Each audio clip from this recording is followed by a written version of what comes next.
बिस्मिल्लाहिर्रहमानिर्रहीम। अस्सलाम वालेकुम दोस्तों, कैसे हैं आप? उम्मीद है खैरियत से होंगे।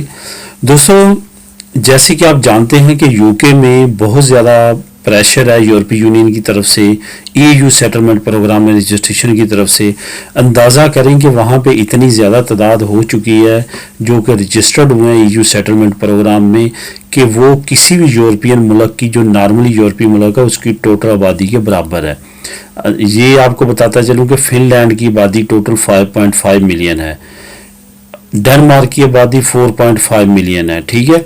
और यूके में ईयू सेटलमेंट प्रोग्राम के तहत जाकर रजिस्ट्रेशन करने वालों की जो तादाद हो चुकी है वो 6 मिलियन के करीब पहुंच चुकी है, जो कि यूके के लिए ख़ुद एक शॉकिंग है और वहाँ के रहने वालों के लिए भी एक शॉकिंग है। आने वाले वक्त में कितने लोगों को वो परमानेंट करते हैं, कितने लोगों को प्री स्टेटस देते हैं, ये तमाम अदाद-ओ-शुमार से दोस्तों ये लगता है कि हो सकता है कि तमाम एलिजिबल ना हो सके, क्योंकि इतनी बड़ी तादाद में लोगों का ईयू सेटलमेंट प्रोग्राम में वहाँ पे रजिस्टर्ड होना जो है वो ख़ुद यूके के लिए भी ख़तरे की घंटी है। हो सकता है कि वो इनमें से काफ़ी ज़्यादा लोगों की छांटी करे। ये आपने जहन में रखना है, बहुत ज़्यादा उम्मीदें नहीं बांधनी, अपने पास ऑप्शन रखना है लाइफ में।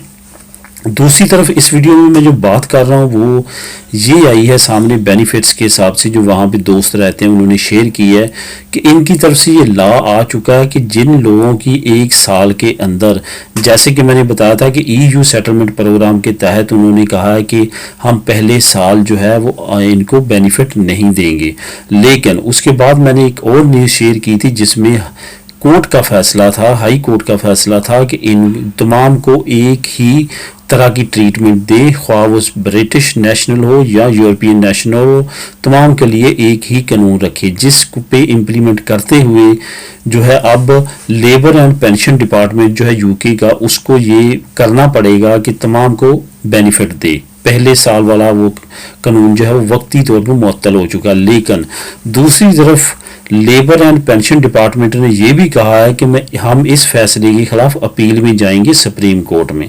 सुप्रीम कोर्ट में क्या होता है उसके बाद मजीद जो कानून में चेंजिंग आएगी वो बाद में, लेकिन फिलहाल बेनिफिट मिलने शुरू हो जाएंगे। लेकिन हुकूमत ने एक नया लॉ ये निकाला है कि 50,000 पाउंड जिनकी सालाना इनकम से कम होगी उनको बेनिफिट मिलेंगे, जिनके 50,000 पाउंड से ज़्यादा इनकम होगी उनको बेनिफिट नहीं मिलेंगे। अब उन्होंने इस पे जो है वो कानून बनाया है, यानी कि जिन लोगों की सालाना जो है वो 50,000 होगी, उसके बाद उसकी फैमिली, बच्चे, वो तमाम जिस तरह यहाँ पे रेंटा डिक्लेयर स्पेन में होता है या दूसरी यूरोपियन कंट्री में सेम इसी तरह का वहाँ पे रूल है कि 50,000 से अगर ज़्यादा इनकम आपकी है पाउंड्स में तो फिर आप एलिजिबल नहीं है, अगर कम है तो फिर आपको बेनिफिट्स मिलेंगे। इट्स मीन ये कानून अब तमाम पे लागू होगा, क्योंकि कोर्ट के फैसले के मुताबिक तमाम को बेनिफिट मिलेंगे। बेनिफिट अब दोस्तों तमाम को मिलेंगे क्योंकि अब कोर्ट ने फैसला कर दिया है, लेकिन अगर ये आप सुप्रीम कोर्ट में जाते हैं, सुप्रीम कोर्ट इसके अगेंस्ट या फेवर में दोबारा वही फैसला कंटिन्यू रखती है या अगेंस्ट करती है, वो नेक्स्ट फैसला आएगा।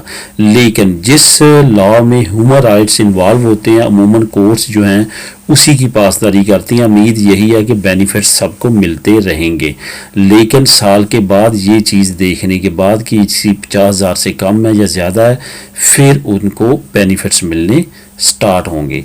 उम्मीद है इस वीडियो से आपको इन्फॉर्मेशन मिली होगी। मिलेंगे अपने नेक्स्ट वीडियो में नई इन्फॉर्मेशन के साथ। दुआ में याद रखिएगा। अल्लाह हाफिज़।